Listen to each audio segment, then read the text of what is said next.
The next update is both familiar as well as very unique and might be the coolest update we've had in a long time. Let me break it down for you so you know exactly what to expect. Let's start with the two new brawlers, Nori and Wendy. Nori is the son of Kenji and Kaze, and surprise, surprise, he's a legendary assassin. Now his kit borrows from both his parents and looks really cool. At max level, Nori will have 7,600 hit points, which is the same as Melody. While his health may not be the most, he makes up for it in his shot mechanics, which there is a lot going on. His main shot is a sweeping arc with his fishing pole, which is kind of similar to Kenji, and it deals 2,200 damage, but it is so much more than that. If you hold down the aim, the arc will turn into a long bar where you can aim it, and Nori will use that fishing pole to hook himself onto a brawler or a wall if it lands. But if you fully charge it, he can just jump over walls, which makes him one of the most agile and movement-based brawlers in the game. And on top of that, he has a new mechanic involving that fishing pole as well. Every time he hits a target, he catches a fish. You can see that little fish icon next to the bar. For every fish that he catches, when he unleashes his super, it will deal more damage. From the video, we can see him dealing up to 3,500 damage in the super area. He comes out of the ground where his super is, making it a huge damage dealing super that will also teleport him to the place of that super. It's wild. And in there, we also see that he gets 3 fish back whenever he lands his super, but I'm guessing that's probably a star power. So tons of movement with his main attack when you hold it down, but also more movement with his super. While his damage isn't crazy, it's respectable. And while they didn't show it, considering that Kenji can heal, I wouldn't be surprised if a gadget or a star power might be able to give him some healing as well. This looks to be an incredibly fun brawler, and I'll put him to the test in 1v1 matchups versus every brawler in the game to find out how strong he's going to be. So be sure to subscribe if you want to be the first to see the new brawler before he's released. Which of course I will do the same tests with our next brawler, Wendy, as well. Now Nori is coming in July, but Wendy will be here in August, so let's check her out. They didn't tell us the rarity of her, but she doesn't look like overly complicated, so I'm gonna guess she's gonna be a mythic brawler, because we just had an epic brawler come out, so I doubt they're gonna put 2 of those out back to back. They gotta make that money, you know what I'm saying? Wendy is a support brawler that actually looks really wild for this class. First off, she only has 4,000 hit points at max level, which makes her one of the squishiest brawlers in the game, but she makes up for that with her shields.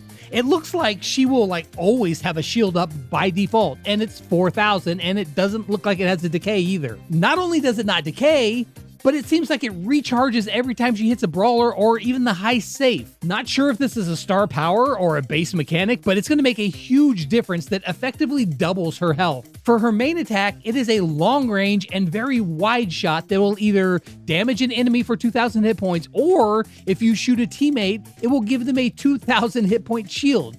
This is very, very good. It is an instant shield that can be refreshed with another shot, but the shields don't stop there, because with her super, she throws down a turret that creates a massive area of effect that will absorb damage.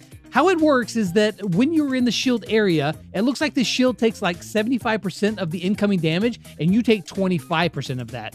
But what's crazier is that shield, that turret, has 7,000 hit points. 7,000, so it's going to take a lot just to get rid of it. But there's even more going on than that, because at one point she jumps over a wall and later on over some water.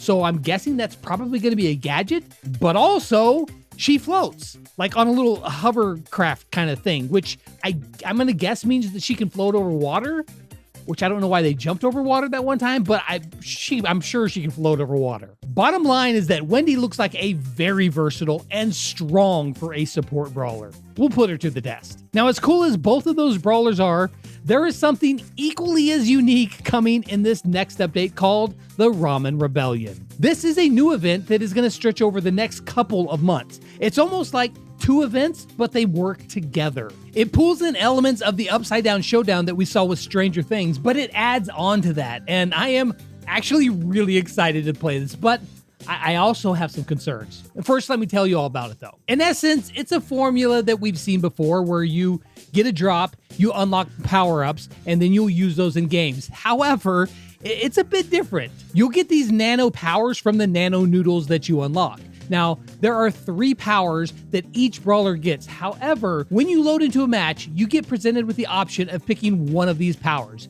You get 3, it randomly picks 2, and then you pick the one that you play in the game. So this part is similar to the Upside Down Showdown mode that was a huge success. In addition to getting your nano powers from these drops, you can also get other things like resources and skins and so on. It looks like you're going to be presented with some options of noodles to select. You randomly pick the ones you want, and if you get lucky, you'll get more than normal. You can also get the skins from the event just by opening enough of these drops, so if that's something that really matters to you, you'll want to stay active and get all of these drops that you can. So that's the first event itself, but it actually carries over into the next month's event as it's one long story that continues on. The next season is called Winstock, and it's going to amp up these nano powers even more.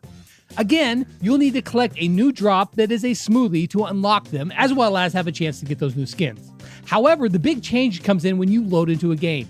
Instead of choosing one of the new powers, it will randomly take 2 of your nano powers and fuse them together, giving you one massive power-up, which honestly is probably going to get really crazy, which I'm kind of down for. There are a lot of details here that we just don't know yet, as well as like all the different powers, but we'll get you all that information in the sneak peek videos coming up very soon. However, I do have a couple of questions and concerns. One thing that I loved about the Upside Down Showdown is that it was confined to a single game mode. Like if you loved it, then you could play it and enjoy it, but if you didn't, well then you could just play the other modes normally.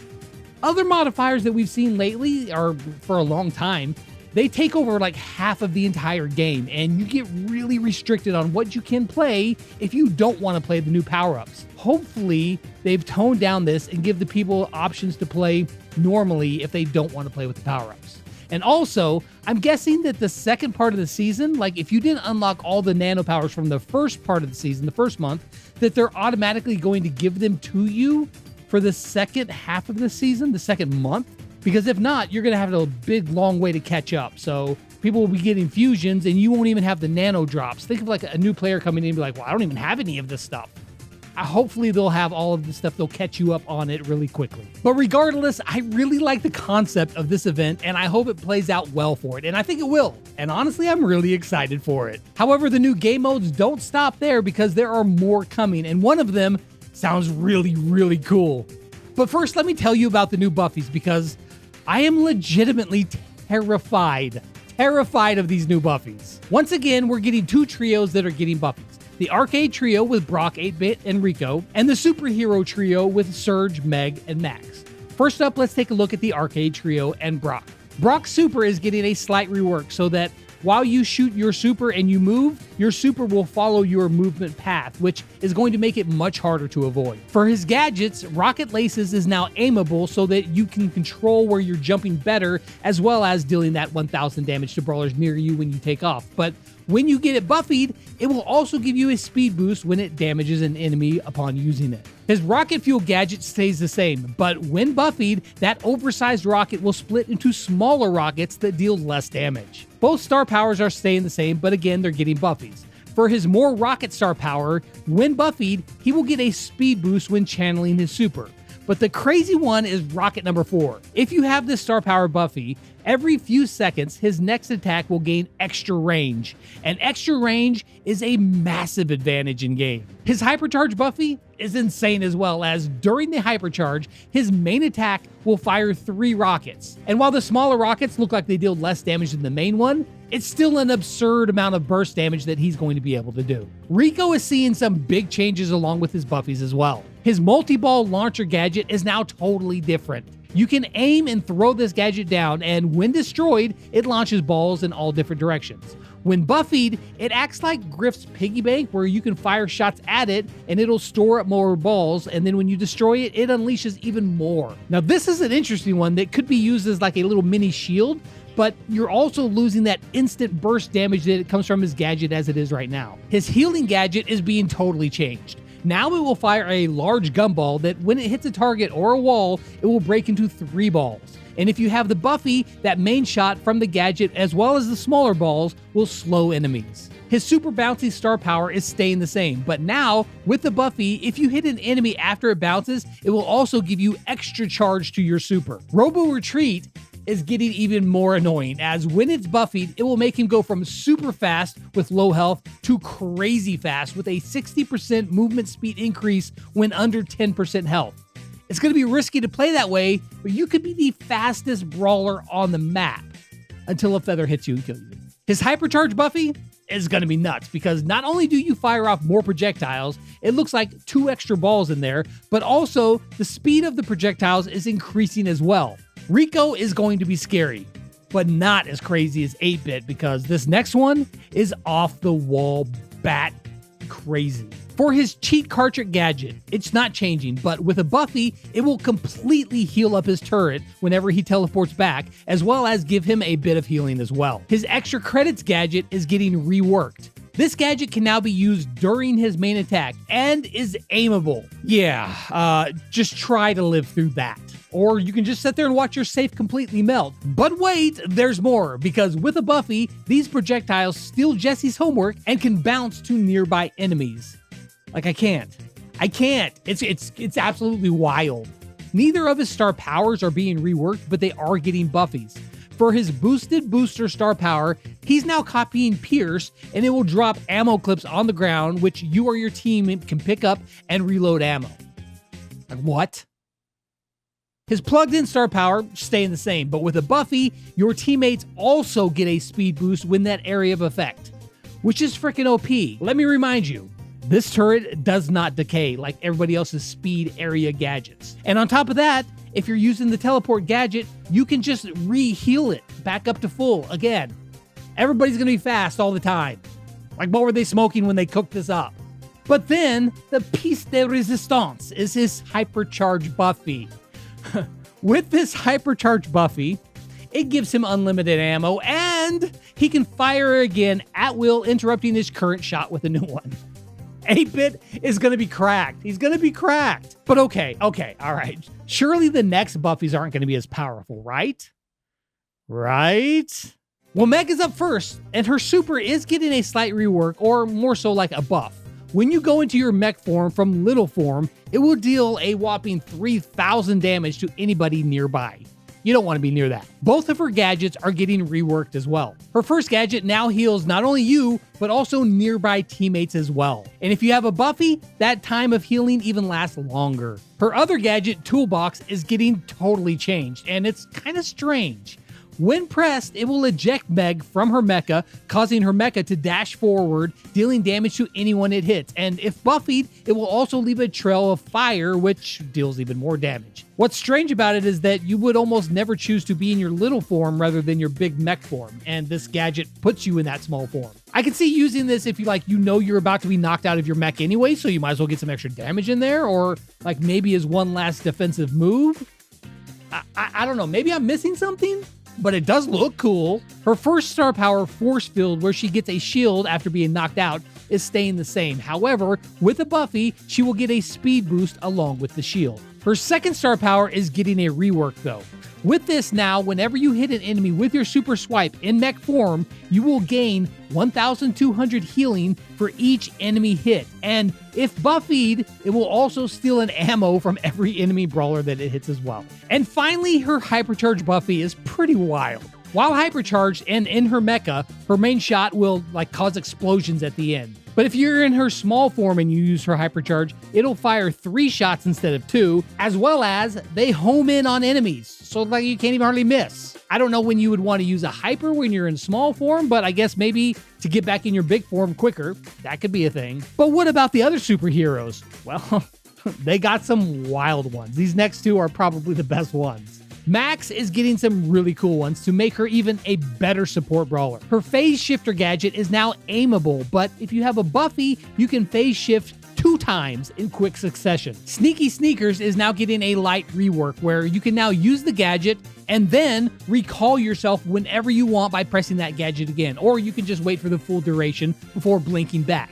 This is a huge improvement for this gadget. However, when buffied, when you blink back, it will also refill your ammo and heal any nearby teammates for the same amount that it heals her. It also should be mentioned that this gadget is now placeable, which will allow you to teleport back to a spot that before you would have had to been standing there, but now you can just place your gadget there. That could lead to some pretty cool tech. Her first star power is being reworked so that whenever you hit someone with a shot, it will extend the duration of your current super. So does that mean that her super can last forever?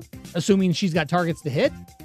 Might be OP. If it's buffied and a teammate is nearby when you use your super, they will get a shield as well, which is going to be huge for her and her teammates. Her other star power isn't changing, but it is getting a buffy that will give her a slight speed boost when hitting a target, which is kind of like similar to the upside down showdown powers that we saw. It's not that strong, but it's that sort of passive ability, which is going to be a nice one. And then for her hypercharge buffy, during your hypercharge, if you hit an enemy, you will actually charge your teammate's super.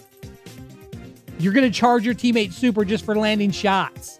That's going to be wild. Max is going to be so good.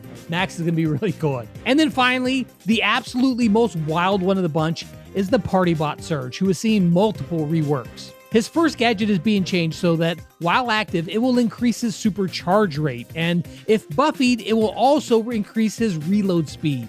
Now, they didn't give numbers on how much it increases both of those, but it sounds really strong. His second gadget, Power Shield, is staying the same. However, if buffied and you get hit while that shield is active, it will reduce the cooldown of the next gadget you can use by looks like 50%. 50% reduction is wild. Both star powers are being reworked as well. His first star power, to the max, will now make his shots bounce off of walls. Bro is literally out here just putting roughs out of a job. But also, when buffied, it creates 2 smaller projectiles. Like literally roughs. Why do you even exist anymore? For his second star power, Served Ice Cold, he will now spawn with his super. But also, when buffied and in stage 3, his super will give him a speed boost, which will allow you to get back into the fight quicker, confirm a kill, or even make a hasty retreat. And then finally, his hypercharge is getting reworked. With this super, while hypercharged, it will make him fire projectiles in all directions when landing his super. And if buffied, then he fires off 2 projectiles, because why not? Literally, I am terrified of these buffies. They are very, very OP. We also got 3 new modes coming to the game. One of them is PvE as well as PvP, and that mode is called Food Fight. In this, you collect ingredients and you try to complete orders. Sounds fun. The PvP version is basically the same, but you're battling against another team. Now, there's another mode that's it's like a payload mode, PvE payload mode, but like bots are trying to kill the payload that you're escorting. It's fine. I guess that's gonna be fine. But the most interesting one to me is called Topple the Tower. Basically, it's a Nuzlocke. You get given brawlers based on the ones that you have fusions for, and then you try to beat all the floors to get to the top of the tower. Now, if you lose a round or lose with that brawler, it's gone forever, and you have to continue on with your other brawlers to make it to the top, which is pretty cool. Oh yeah, and also we have Hypercharge. Mars is just better at it than me. Hypercharge! Star Nova's new Hypercharge makes her invulnerable when she dashes, as well as gives her near infinite ammo with her slashes. For Bolt, he could just now use his Hypercharge and just roll through walls, as if it wasn't already hard enough to stop him from rolling. And then finally, we have a bunch of skins that honestly look really cool. Better than this season, for sure. Starting out in the first season of the Ramen Rebellion, Miko is getting a Brawl Pass skin with Master Miko and a couple chroma variations to complement it. I think the Fire Master one looks pretty cool. The other Brawl Pass skin is for Jae Young with his Cyberpunk skin, and I think I like this one even better, especially the purple version of that skin. I think it's gonna be a great one to use your key on if you like Jae. But one that tops them both is this Ramen Tick skin. This one is a must buy. I don't even care if you like playing Tick. You gotta get this skin. Barry gets one as well that's very similar in style to Tick's, and it has some really cool animations. And then Shelly is getting her first legendary skin with Cyber Shelly. But Tara is getting a futuristic one as well with her tech skin. Nori looks like he's getting a pretty awesome looking skin as well. Like the vibe on this one looks pretty neat, although you didn't see it for very long. Now for the Winstock season, Byron is going to be a Brawl Pass skin with Biotech Byron. And honestly, this is like one of his best skins that I've ever seen. 100% getting this one. All three of them look great. The other Brawl Pass skin is for Rosa with Retro Future Rosa. And finally Rosa gets a skin that doesn't look like a 3-year-old threw up crayons while having a nightmare. But honestly though, Kenji clears them all with this grizzled Kenji skin. I like this skin a lot. Is it because I'm old? Don't answer that. Then we have a brand new skin for Sprout, and actually an all new model after Supercell got slapped with that lawsuit. But I think it looks pretty cool. My third favorite brawler, Gray, is getting a new skin too, and we didn't see a lot of it, but it looks freaking awesome. Mo is getting a cool new skin. It's got cool colors, it's kind of cute, but the opposite of cute is Meg, with this Hypercharge skin that looks freaking tough as nails. This skin's gonna be part of an event. They didn't really say what it was, but then finally the new Pro Pass, we will be getting a Cyber Brock, which we only saw the base and the Hypercharge, but not like the really cool Chroma versions. I will show you those skins in the next video, promise. And then finally, Ash is getting a new Adidas skin to round it out. Now, there's actually a lot more that's coming, but this is already long enough. You're gonna have to wait for tomorrow to see all of those sneak peeks. See you then.